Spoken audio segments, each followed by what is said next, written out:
आग लगने के बाद अब सिर्फ राख ही बची है।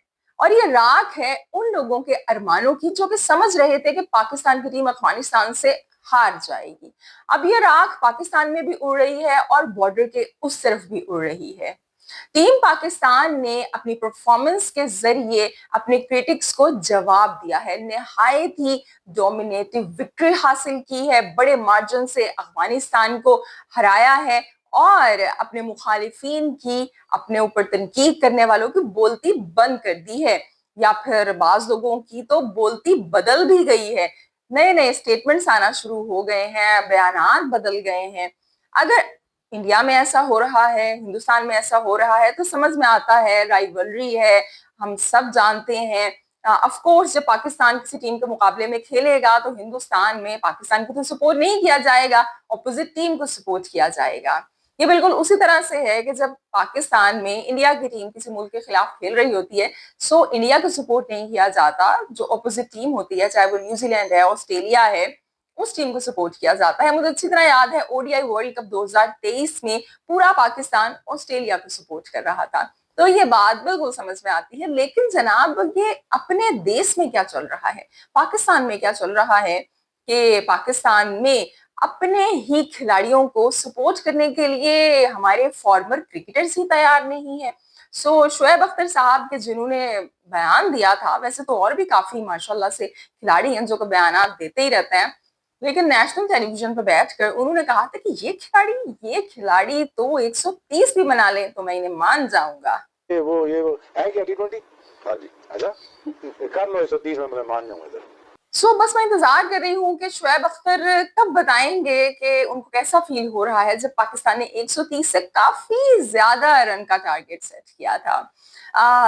ये जो फॉर्मर क्रिकेटर्स हैं ये मेरी समझ से बिल्कुल बालातर हैं। अगर इस तरह की बात कोई यूट्यूबर करता, स्पोर्ट्स यारी में बैठे हुए इंडिया पे लोग कर रहे हैं, या पाकिस्तान में इफ्फी भाई करें या मैं करूं, तो चलो समझ में आती है, स्पोर्ट्स की इतनी नॉलेज नहीं है या क्रिकेट खेला हुआ नहीं है। लेकिन एक फॉर्मर क्रिकेटर, दुनिया का बेहतरीन पेसर, ये बात कर रहा है कि उसको पहले से पता था कि ये जो है ना 130 भी नहीं बना पाएंगे। तो ये जो एजेंडा है, चाहे वो राशिद लतीफ की सूरत में चले, चाहे वो शोएब अख्तर की सूरत में चले, चाहे वो तनवीर अहमद की सूरत में चले, चलता ही चला जा रहा है। ये वाहिद ऐसा मुल्क है हमारा प्यारा पाकिस्तान कि जहां पर अपने ही खिलाड़ियों के नाकाम होने पर खुशियां मनाई जाती हैं। और इसी तरह की खुशियां कुछ लोग मना रहे हैं मोहम्मद हारिस के पहले मैच के अंदर परफॉर्म ना कर पाने पर भी। मोहम्मद हारिस ने जनाब एक इंटरव्यू दिया और उस इंटरव्यू में उनसे एक सवाल पूछा गया, रैपिड फायर टाइप सवाल था, उसका उन्होंने जवाब दे दिया। लेकिन मुझे ऐसे लगा कि उन्होंने उस सवाल का जवाब नहीं दिया, बाबर आजम की शान में कोई गुस्ताखी कर दी है। बाबर आजम जो है वो कोई इंसान नहीं है, बाबर आजम जो है किसी दरगाह वगैरह का नाम है जिसके लिए आप कुछ बोल ही नहीं सकते। आप सोचे, इतना प्रेशर बिल्ड हुआ, इतना प्रेशर बिल्ड हुआ कि वो जो इंटरव्यू किया गया था मोहम्मद हारिस से, उसमें अब वो जो बाबर आजम का क्लिप था कुछ सेकंड्स का, वो सवाल मौजूद ही नहीं है। ये अब आप जाके खुद से चेक कर सकते हैं इंटरव्यू।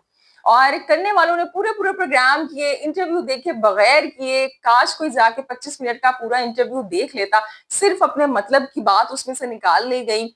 हालांकि वो एक बड़ा अच्छा और एक लाइट, क्या कहेंगे, लाइट नोट में लिया गया, लाइट मूड में लिया गया इंटरव्यू है।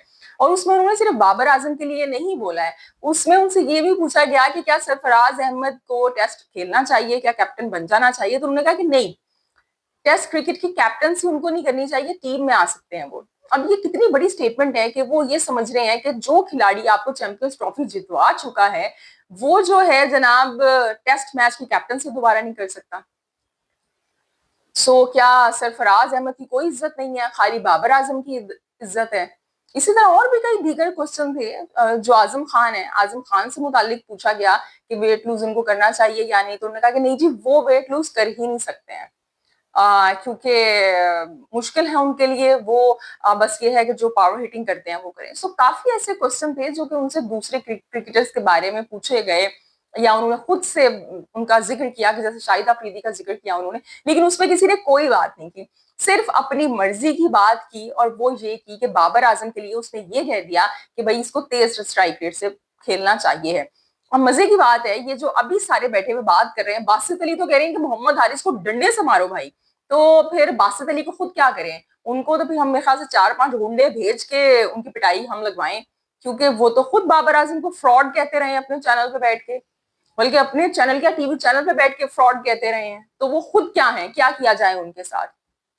इसके अलावा भी जनाब बासित अली हैं, तनवीर अहमद हैं, सना अमीर हैं, राशिद लतीफ है, मतलब कोई ऐसा खिलाड़ी रह नहीं गया, कोई ऐसा यूट्यूबर रह नहीं गया कि जिसने बेचारे मोहम्मद हारिस के ऊपर ना लान तान की ना हो फजूल में। मेरी समझ से बिल्कुल बालातर है कि इस तरह का एजेंडा आप किस तरह से चला सकते हैं, या उसका पार्ट भी आप कैसे बन सकते हैं। भाईजान पहले इंटरव्यू तो देख लो, वो जो सवेरा पाशा के सरताज हैं, कि जिनके ऊपर सिर्फ जो ताज है सर के ऊपर वो सवेरा पाशा के नाम का है, उन्होंने पूरा प्रोग्राम किया। वो बताते हैं जी कि ये तो बड़ी अच्छी दोस्ती थी इनकी, और वो पता चल रहा था उनका कितना कंफर्ट लेवल है मोहम्मद हारिस का एंकर से। तो वो खुद जब अपने चैनल के ऊपर डॉक्टर नोमान न्याज या वहीद खान या सलमान बट को बुलाते हैं, तो हमें भी उनका कंफर्ट लेवल पता चल रहा होता है। जो आपका गेस्ट है उससे आपका कंफर्ट लेवल नहीं होना चाहिए क्या? आपको उससे किस तरह से बात करनी चाहिए? फिर वो बता दें।